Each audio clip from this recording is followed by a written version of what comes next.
So my friend had been babysitting a child of a family friend of hers.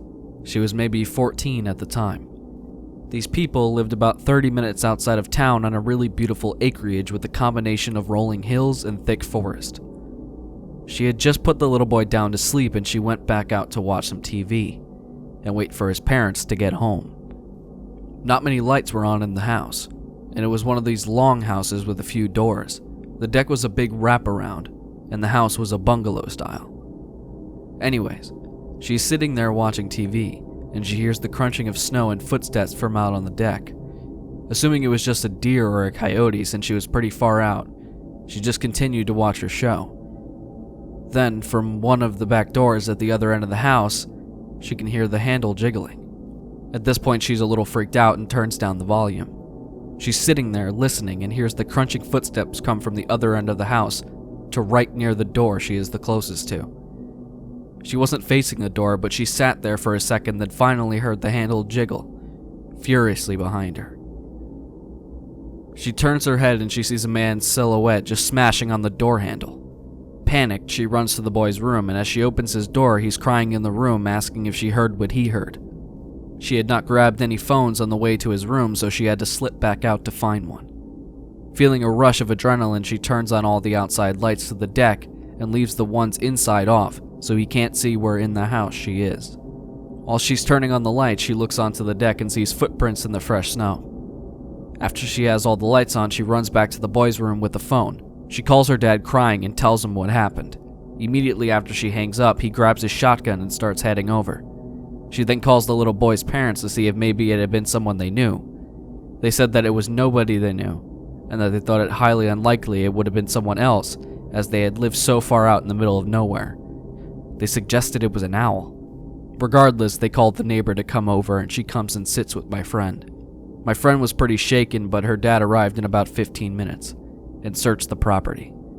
About an hour later, the parents come home and explain that it was probably an owl landing on the door handle. They never called the police or anything to come check for fingerprints or footprints. Needless to say, my friend never babysat for them again. My nephew was about 5 years old. I was asked to babysit him for the night. I was young at the time and didn't really know how to watch a kid, so I figured I'd just put on Netflix for a few hours. We went to the kids section of Netflix and started watching some show about talking cars. This was about 5 p.m., so it was sunlight out. Perpendicular to the couch is a sliding glass door. The curtain for the door was open. I was sitting on the couch with my nephew as we watched TV together. My nephew really liked the show, so we just kept watching it. This went on for a few hours until it was dark outside. In my foolishness, I turned on some lights, but I never did shut the curtain. It was one of those things where other people can see in, but all you can see from inside is the blackness of the night. My backyard is adjacent to a big field, so there's no streetlights out there or anything. Suddenly, I heard the sound of one of the deck chairs being dragged across the deck. I instantly recognized this sound, and just assumed it was my parents.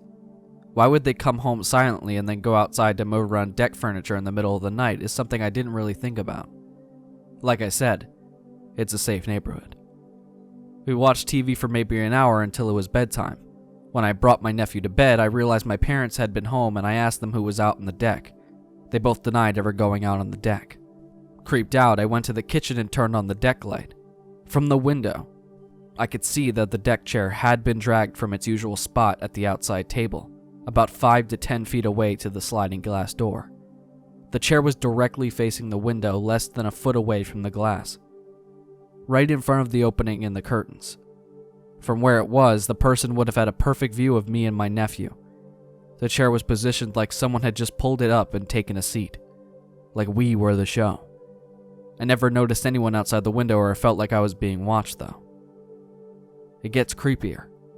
The next day, I found 2 big handprints with the fingers spread out on my bedroom window. My bedroom window was on the first floor. Luckily, the room used to be my brother's and he had some problems with sneaking girls in, so my parents installed some pretty good locks to the point where the window cannot be opened. To this day, I have no idea what happened. It's been several years with no other signs of Peeping Tom since. Safe to say the incident shook me to my core. But I don't leave curtains open at night anymore. I was about 13 or 14, and I was babysitting 2 boys from some church members. I had done it before, and the kids loved me and the parents were very comfortable with me. This was a night where they were going to be gone for pretty much like until 2:30 in the morning. I was doing it for free that day because they were going to do something church-related, and that's just how I rolled. Anyway, the house they lived in was an apartment complex. You know, one of those small ones that had 2 floors and 4 places in each spot. They're on the bottom floor with 2 bedrooms on either side of the apartment, with the kitchen on the left and the living room on the right, with the sliding glass door to a small patio and a public bathroom next to the front door. It was, I think, about 1:30, and I knew they would be getting home soon. The kids were knocked out, and I had finished my homework and they didn't have any cable, so they had a couple of DVDs and VHSs to watch, so I grabbed Land Before Time to make the night go quicker. I was already very tired and had nodded off a couple of times. At about 2, I could hear knocking on the front door. Knowing the parents had a key, I did nothing but sit there in the dark with the TV glowing. Being a paranoid person who watches and reads enough horror, I grabbed the baseball bat that was next to them, and what happened next will haunt me forever. I heard a small voice, almost like a young woman's. "Oh dear, that won't help you." My heart stopped and I realized the patio door didn't have the blinds shut. My eyes shift slowly to the door, and I see someone on the patio staring in. I couldn't make anything out other than they were very short and wide. I screamed and ran into the kids' room. Thankfully, they were still asleep. Sadly, this was before I had a cell phone, and there were no cordless phones. All I did was push the dresser in front of the door and stared at the one window of the room. That's when it became dark as a shadow loomed onto the window. The knocking started again, and the woman's voice called out, "Come on, dearie. I won't hurt you. Please come out." The window was being knocked so hard I was afraid it would break. The kids finally woke up and they were screaming and scared. I was a big girl and could at the time lift my own weight, but knowing I had 2 kids with me, I became vulnerable and afraid. Within 2 seconds, I hear the father yell out, "Hey, who the hell are you?" And the person ran off. The front door opened and there was a harsh knocking on the kids' bedroom door. Thankfully, it was the parents, and after I let them in and put the dresser back, I explained what happened and they called the police. When they arrived, they obviously found nothing but the bushes that hide the patio were obviously cut up and ripped up to get through. I babysat for them once more after that, but after they moved away about 5 months later, I never babysat anyone ever again. And again to this day, I know the woman was long gone, but every time I hear a knock, a chill runs through me. Stranger who was watching me, let's not meet again.